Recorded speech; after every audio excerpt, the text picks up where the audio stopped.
The humid air of the jungle envelops me, filling my lungs with the scent of earth and wild nature. I move slowly, trying not to make unnecessary noise, for my goal is the black jaguar, a master of camouflage and stealth. The handle of the rifle in my hands feels like an extension of my body, though my palms are covered in a thin layer of sweat. Holding my breath, I pause to look around. The sun barely penetrates through the dense canopy of trees, creating patches of light and shadow on the ground. Here, in the heart of the jungle, every sound makes me tense. Every movement in the bushes makes me turn around. But I know my target is close. Suddenly, my attention is drawn to a barely perceptible rustle to my right. I slowly turn my head, trying not to startle the beast. And there, in the shadows, I see it. Its eyes gleam in the semi-darkness, and it watches me motionlessly, as if assessing. My hand instinctively tightens around the trigger. Tension hangs between us. I know I cannot afford even a moment of hesitation. The jaguar could vanish as suddenly as it appeared. I aim, holding my breath, time slowing down, and then I press the trigger. The sound of the shot shatters the jungle silence, echoing among the trees. The animal falls, its powerful body weakening and slumping onto the damp ground. In that moment, I feel a mixture of relief and sadness. But it had to be done. This predator had been terrorizing the local village. It had already taken 5 children, and who knows how many more it could have taken. I brought the carcass back to the village and handed it over to the village elder. After making notes for my book, I bid farewell to the grateful villagers. The task was done, and I could return back home to the States. A couple of days later, I was already in my home state of Wyoming. As I approached my house, I noticed a black Ford parked opposite. When I walked up to it, a tall man in a suit and black sunglasses emerged from it. He looked like a spy from the movies. The man extended his hand and introduced himself. His name was Alex Red, and he worked for the FBI. He asked me to accompany him as the agency had a task for me.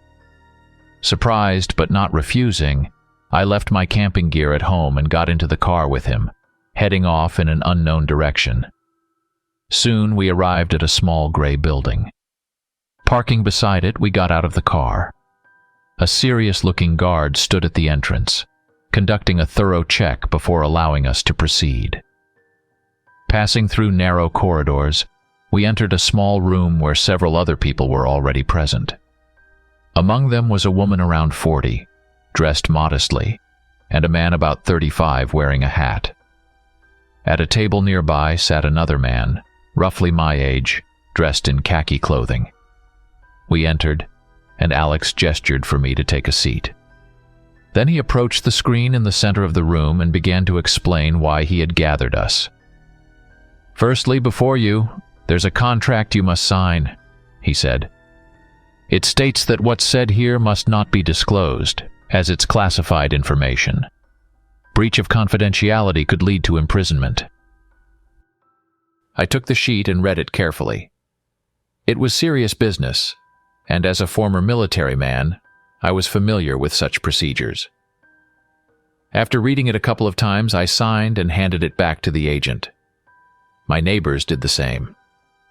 Alex took the sheets, checked the signatures, and placed them in a cabinet. Then he went to the switch and turned off the lights. Next, he turned on a projector, which displayed an image on the screen. It was a man, about 25 years old, with a beard, wearing an ordinary shirt. He stood in a room with light shining directly on his face.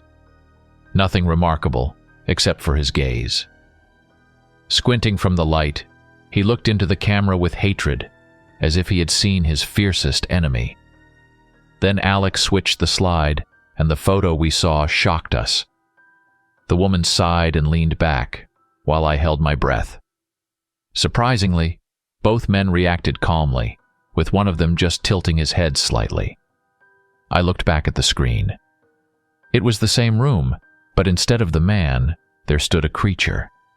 It was a werewolf, a real one, the kind often depicted in horror movies, suitable only for fiction. It was incredibly grotesque, resembling more of an alien than a human. Thick gray fur and an elongated muzzle with an open mouth full of large, sharp teeth. Its appearance shocked me. As an experienced hunter, I had never encountered anything like it. Alex glanced at our reactions, then stood by the screen and began to explain what it was all about. The creature you see on the screen is a real werewolf. They come in different types. There are harmless ones that quietly live in the forests, and there are those who start killing people. The werewolf you see on the screen can be classified as the latter. This type of werewolf we've named lycanthropes, as they transmit the disease lycanthropy. It's highly contagious. One bite and you're infected. Then, when the full moon rises, you transform into a monster. You lose all control and move purely on instincts, which demand only one thing from you: to kill. We listened in astonishment, as our perception of the world was undergoing a radical change. It seemed like legends were coming to life. Alex continued, "The government has been monitoring these creatures for a long time. Fortunately, they appear quite rarely. The last recorded case was 20 years ago. When such incidents occur, we hire experienced hunters and animal specialists to catch these beasts. Although it's a monster, it's also a human being, specifically a citizen of the United States. So we classify them as patients. Therefore, you must try to capture them alive. This will also help us study their disease, as after death they become ordinary humans and all signs of lycanthropy disappear. This is a very dangerous mission, so the government is willing to pay each of you $500,000 for a live captured beast." We glanced at each other. It was a substantial amount, but the risks were also significant. Alex asked, "So, are you ready to take on this job? If not, then leave this room, but you must forget what was said here." No one moved. Each of us had different reasons. Some were attracted by the money, some had purely scientific interest. As a hunter, I was intrigued by the new challenge. Could I catch this creature or not? The agent glanced at us and continued, "I see everyone agrees. Then let's start with introductions. I'll list the names and occupations of each of you. First is Jack Rivers." The man in the hat nodded his head. "Former park ranger, has encountered one of them before, although not a lycanthrope, but it was no less dangerous. Sophia Harper," the woman waved her hand amiably. "Zoologist, works at Stanford University in California, specializing in rare species. John Hawkins," the man in khaki raised his hand. "Former military, also had experience encountering a werewolf. Stanley Morrison," I raised my finger, "also a former military, now an experienced hunter.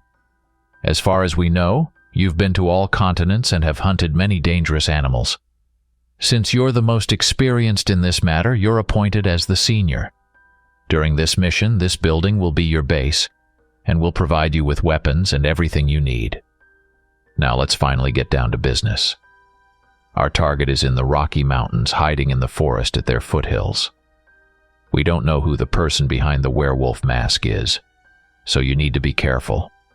At the moment, 3 deaths have been registered in this area. All the evidence points to our client, to our horror or fortune, but all the victims died. Otherwise, this virus could have spread further. You can imagine if there were more such creatures and they started biting everyone indiscriminately. You will set out tomorrow, but first I'll show you to your rooms, and you'll have time to get to know each other better." That concluded our conversation. Alex handed us more papers to sign, outlining our fees and absolving the government of responsibility in case of our death. Then he led us along.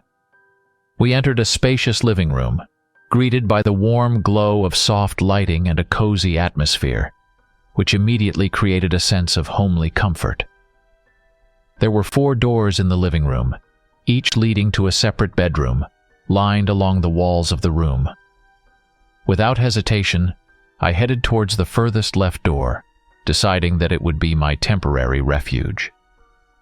Opening the door, I found a cozy room decorated in muted tones with a soft carpet underfoot and heavy curtains on the windows, which, like guards, prevented even the slightest draft from entering. In the center of the room stood a large bed with pristine white covers, inviting me to rest after a long journey. Next to the bed was a small table with a desk lamp, creating the perfect spot for reading before sleep. Since I didn't have any belongings with me, I simply looked around and then returned to the living room, where my companions were already discussing something. As I approached, they turned to me, and we officially greeted each other. After that, Sophia asked, "We were just discussing the reasons why each of us was invited here. Jack and John had previously encountered a werewolf. Have you ever encountered them before?" "No, not once have I even heard of such a thing. I think I was chosen because of my hunting skills," I said. "I would like to hear what you know about them. It would help me learn more about their habits and prepare." My companions exchanged glances, and Jack began. "I encountered, or rather survived an encounter with one of them when I was working as a park ranger. That day we were patrolling our territory with my partner when a plane fell from the sky. They were smugglers, and the werewolf was on their plane. It was significantly different from what we were shown, both in appearance and behavior. Unlike a lycanthrope, it didn't transform into a human. I think it was some kind of mutant or an unknown species. I managed to survive that incident, but unfortunately, my partner didn't." We nodded silently, understanding that every time a person encounters such creatures, there are casualties. Sophia continued, "I've never personally encountered werewolves, but after my colleagues' trip to Japan, their behavior changed dramatically. They returned completely different people and avoided talking about their experiences there. After persistent questioning, one of them finally shared the secret. They encountered werewolves.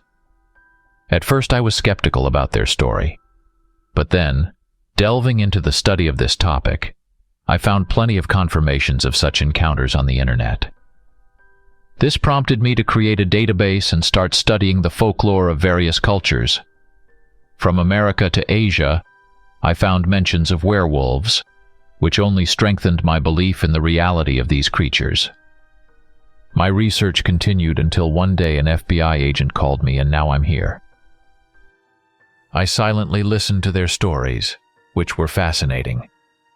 John continued, "In the deserts of Syria, I encountered one of them. We were transporting cargo, inside of which, as it turned out, was one of these creatures. Unfortunately, it managed to break free, resulting in many casualties. This creature was noticeably different from what we were shown today."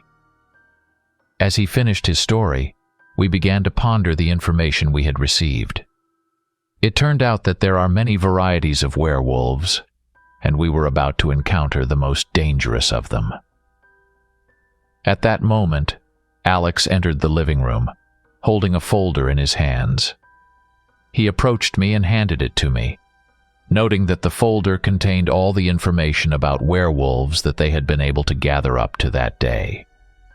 Studying the provided information, we discovered the following. People bitten by werewolves experience a desire to relocate to less populated areas, likely influenced by instinct. This may serve as a defensive measure, as they are more quickly recognized and eliminated in densely populated areas. The infected transform into werewolves at midnight during a full moon, meaning they transform once a month. Unlike common myths where the werewolf returns to human form at dawn, werewolves maintain their beastly form for 3 days. During this period, they can use it for hunting and infecting others. It was also described that werewolves possess significant physical strength and agility, making hunting them particularly dangerous. Their main vulnerability is silver, which can kill them. However, a special silver-based drug has been developed that can weaken werewolves without killing them. After discussing the new information, we dispersed to our rooms, ready to set out at dawn the next day. A minute before the alarm was supposed to go off, I was already up. Years of hunting practice had taught me to wake up at strictly appointed times. Getting up, I washed my face, and then headed to the kitchen to make coffee. Sophia was already there, engrossed in reading documents from the folder. While I spread jam on toast, she asked, "How dangerous do you think our mission will be?"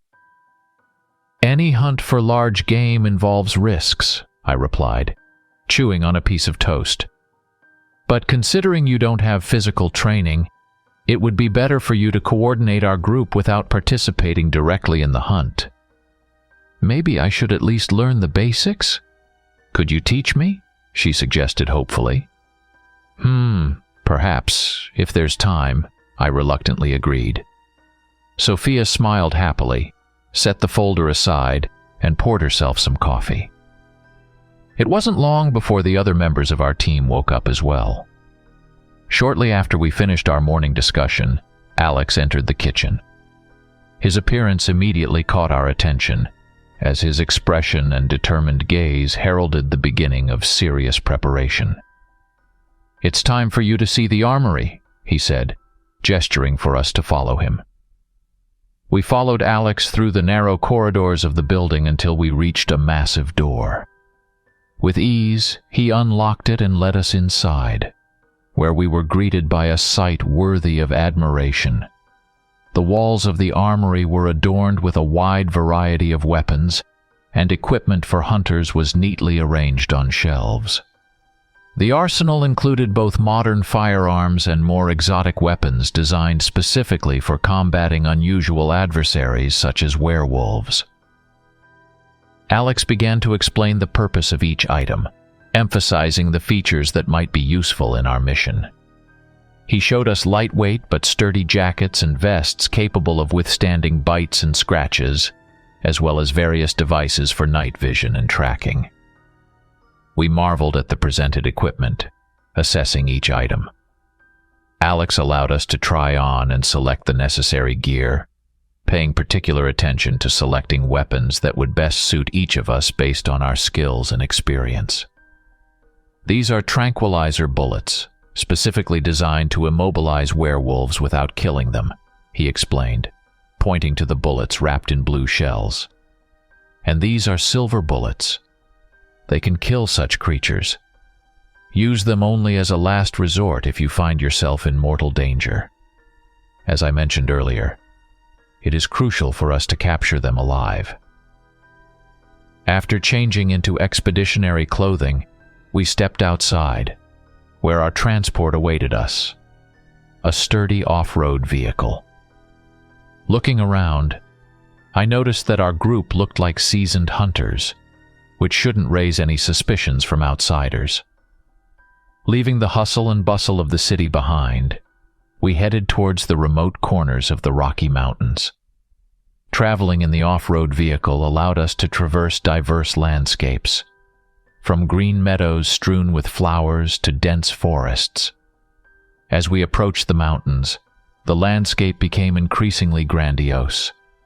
Tall peaks, covered with snow even in the warmest time of the year, loomed before us, creating the impression of unconquered giants. The road wound its way among hills and valleys, offering us magnificent views. We crossed small rivers and streams, their crystal-clear water reflecting the sky. The air here was clean and fresh, filled with the scents of pine and earth, making every deep breath particularly pleasant. Once we stopped at the edge of the forest at the foot of the Rocky Mountains, we were greeted by a ranger named Thomas Hale. His snug-fitting uniform accentuated his sturdy build, and deep wrinkles around his eyes spoke of many years spent outdoors. Approaching us, Thomas respectfully shook each of our hands. We introduced ourselves and explained to him the purpose of our arrival. Our group had come here on behalf of the government to search for and neutralize the beast responsible for attacks on people in this area. Thomas listened attentively, his gaze occasionally shifting from one to another of us, as if assessing our readiness to face the task. He confirmed that he had heard about the recent incidents and expressed his concern about the safety of both the local residents and the newcomers. The ranger shared invaluable information with us about the terrain, potential trails the beast could use, and its recent recorded locations. Thomas also pointed out areas that could be particularly dangerous due to their ruggedness and other risks not directly related to our mission. I asked Thomas if he had noticed any suspicious individuals in the vicinity. He replied negatively, noting that access to the park had been restricted after a series of attacks, but he did not rule out the possibility that someone could have entered unnoticed by the authorities. We thanked him for the information provided and continued on our way. With only a few days left until the full moon, our task during this time was to locate the suspect. It was easier to catch the werewolf while it was in human form, giving us the opportunity to capture and confirm its identity before proceeding with its neutralization. The entire first day of our search was spent in tense exploration of the terrain. We carefully looked for any traces the werewolf might have left behind. Despite our diligence, the day ended without any significant findings. As dusk fell, we decided to set up camp and spend the night in tents, ready to continue the search at dawn with renewed vigor. On the second day of our search, as we made our way through dense thickets, we stumbled upon an abandoned wooden cabin. It seemed ancient, with weather-beaten walls and a sagging roof, under which lay the history of many years. The door to the house was ajar, inviting us inside. Stepping in, we found ourselves in a room where chaos reigned. Furniture was overturned, shelves were almost empty, and torn books and personal belongings littered the floor. Traces of blood created a gruesome picture on the floor and walls, adding an element of horror to the already grim atmosphere. As we inspected the wreckage, a man approached the house, dressed in worn-out clothes that once may have been sturdy and warm, but were now worn and dirty. His face was covered in a thick beard, and there was something troubled in his eyes.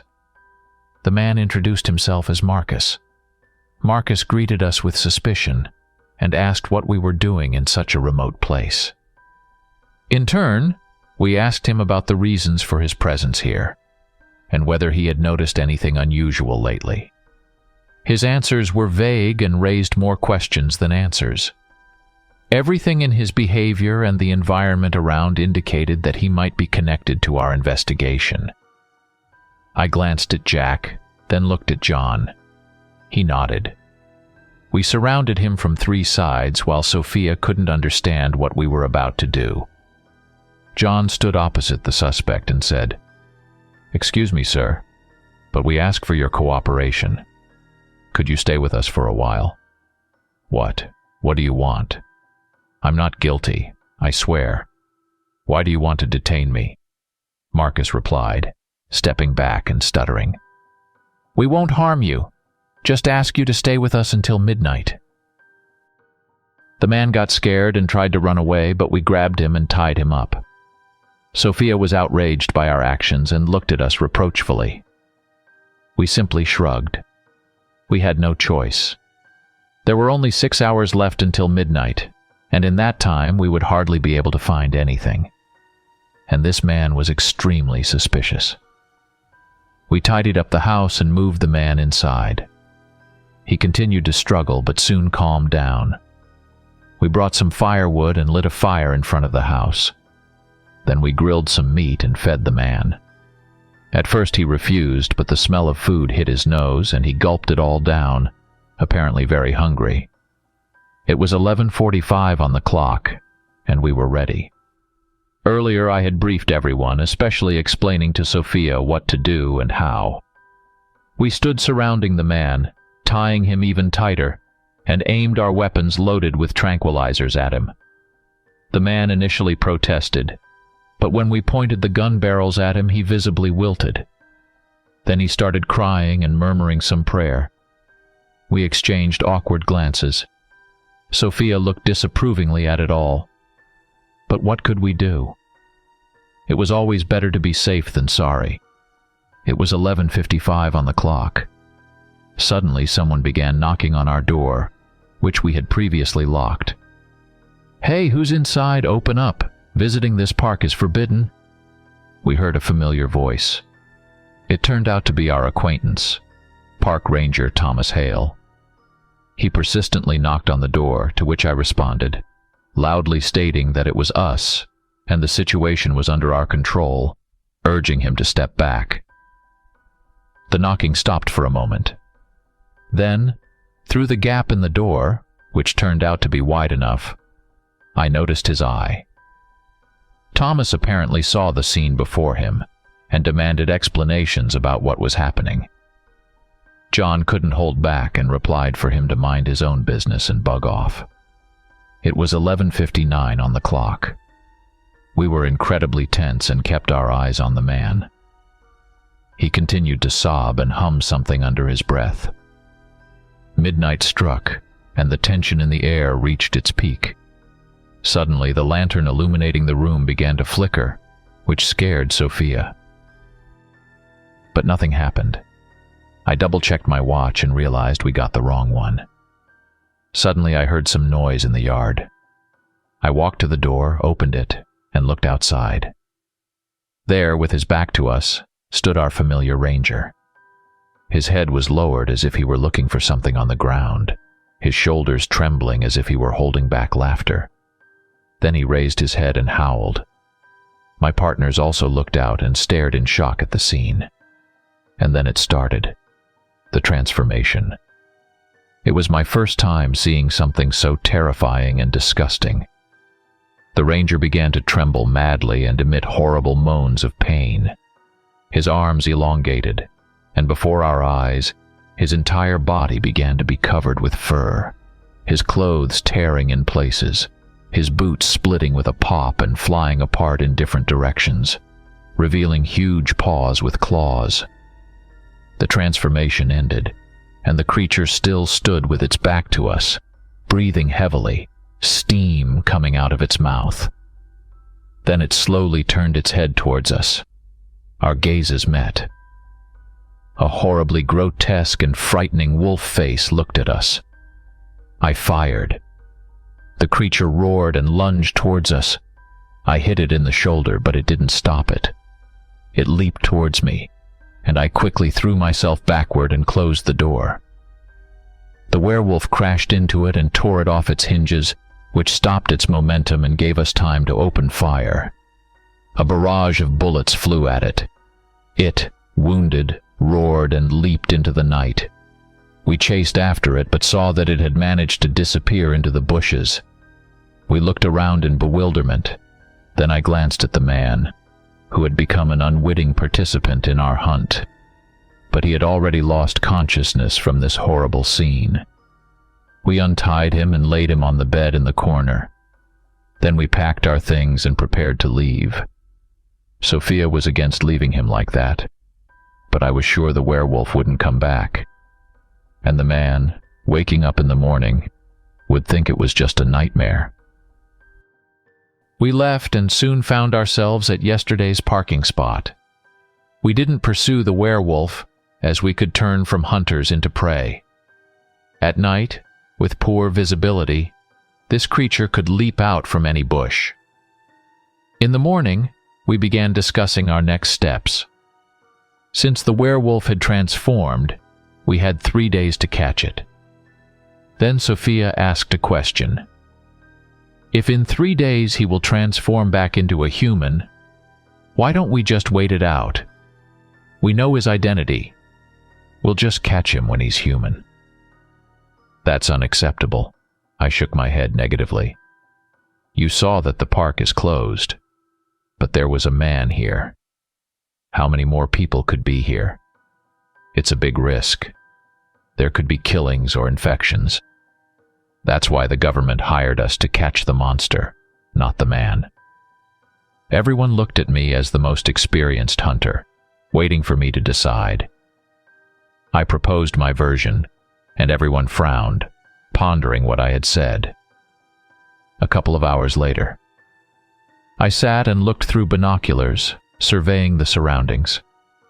Jack sat next to me, checking his rifle for malfunctions. Silence reigned around us, and there were no signs of the beast's presence. My gaze slid across the open clearing in front of us, where Sophia was waiting. Next to her, a speaker was loudly playing animal sounds, and nearby a flag fluttered, catching every gust of wind. On the opposite side of the clearing, perched on a tree branch, was John, a former soldier ready to open fire at short range. I continued to survey the area when Jack interrupted me with a question. "Don't you think this is too dangerous?" he asked for the umpteenth time. "Of course it's dangerous, but she volunteered to be the bait, and it makes sense since she's the worst with weapons," I replied while still looking through the binoculars. "I understand all that, but I have a feeling that things won't go according to plan," Jack said worriedly. I just shrugged. My strategy was simple: lure the predator. Earlier in the arsenal, I found an audio device labeled for attracting prey. I had encountered similar methods before, but I was surprised by the presence of a specialized device for werewolves. I also found a vial of liquid labeled pheromones for werewolves. I had brought these items in advance, packing them into a backpack. However, it wasn't enough. We also needed a visual lure. Sharing this thought with my colleagues, we all pondered until Sophia suggested her candidacy. At first I was against it, but in the end I agreed. We dressed Sophia in an anti-dog suit found in the armory, assuming it could protect her from possible bites. Then we found a secluded clearing surrounded by trees and well visible from our observation point on the hill. In the center of the clearing, we placed columns emitting sounds intended to attract the creature, and nearby we planted a flag liberally sprayed with pheromones. Thanks to the wind, the flag fluttered actively, spreading the scent around. I glanced at my watch. It was 6. Evening was approaching, which meant it would soon be getting dark. I looked through the binoculars, but the predator was still not in sight. Jack continued the conversation. "Why did you agree to this mission?" he asked. "Well," I pondered, "probably primarily out of hunting interest. For me, it was a new challenge." "And what about you? Why did you agree?" "It's simple for the money," Jack replied and looked sadly at the forest. "After what I went through at work, I would never have agreed to this proposal in my life. But my daughter got seriously ill, and I need money for her treatment." "I understand.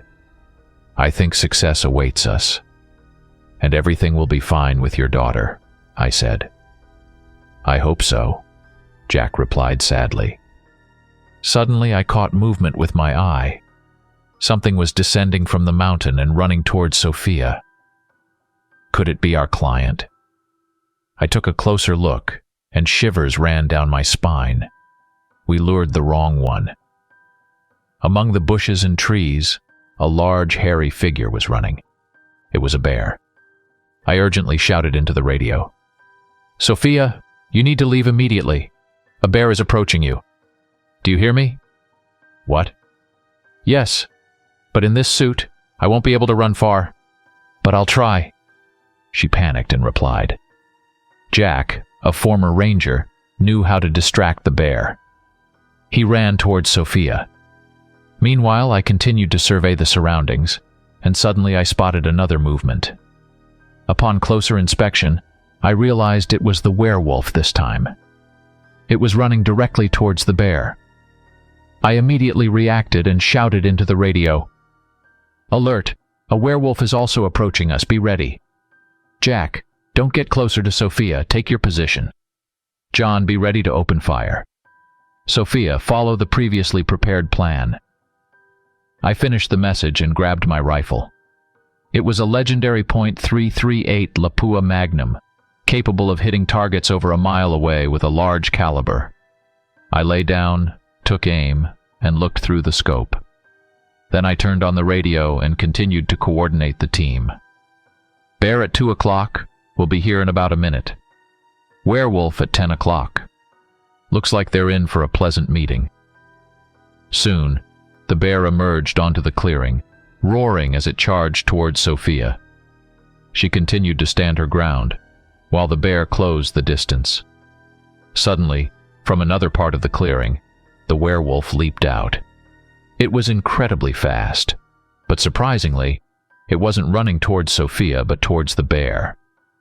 The bear noticed it, abruptly stopped, and ran towards the werewolf. There was a collision, and the bear tumbled backward. I was amazed. This monster was incredibly strong if it could fend off a bear. Then a fight ensued.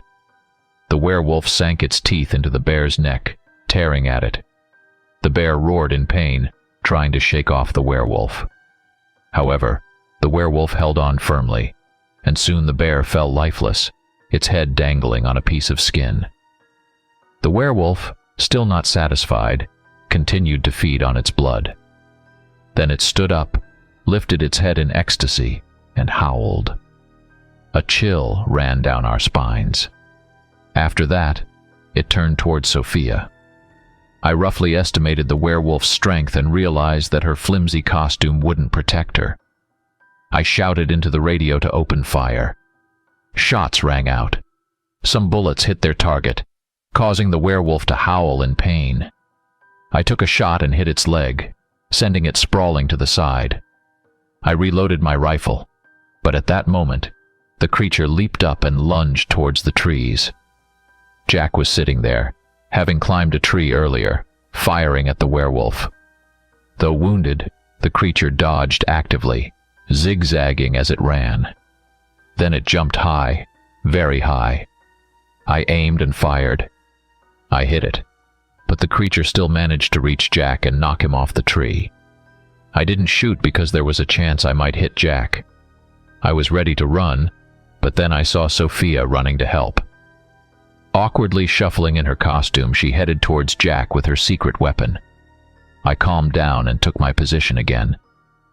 Just as the werewolf was about to leap at Jack, who was unconscious on the ground, Sophia managed to reach him and throw a grenade. It exploded, and silver smoke engulfed the area. The werewolf became disoriented and began clawing at its face as if sneezing. It was my chance. I aimed at the creature and fired once, then again. Finally, the werewolf fell and stopped moving. I grabbed another rifle and ran. Sophia was already administering first aid to Jack, who had regained consciousness and was looking around bewilderedly. John ran to them at the same time I did. We approached the werewolf's body, which lay motionless.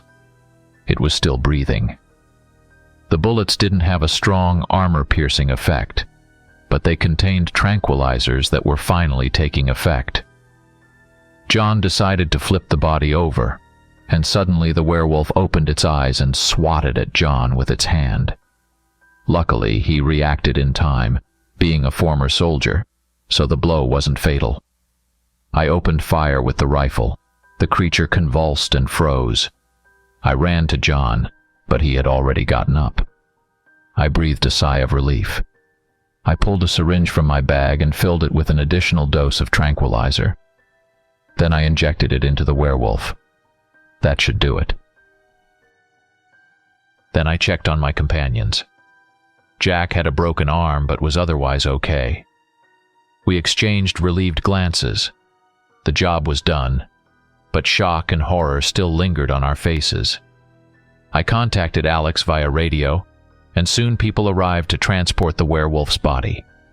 We received first aid as well. Back at base, we finally got a chance to rest. Lying on the bed, I reflected on the events that had just unfolded. The mission was indeed extremely risky. Suddenly, my phone pinged with a notification.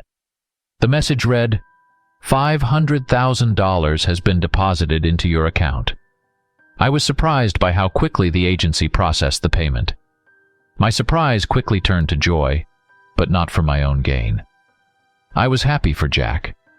Now he could afford his daughter's treatment. A smile spread across my face, but then another message came in. It was from Alex. He urgently summoned us all to the living room. I instantly jumped off the bed and hurried there.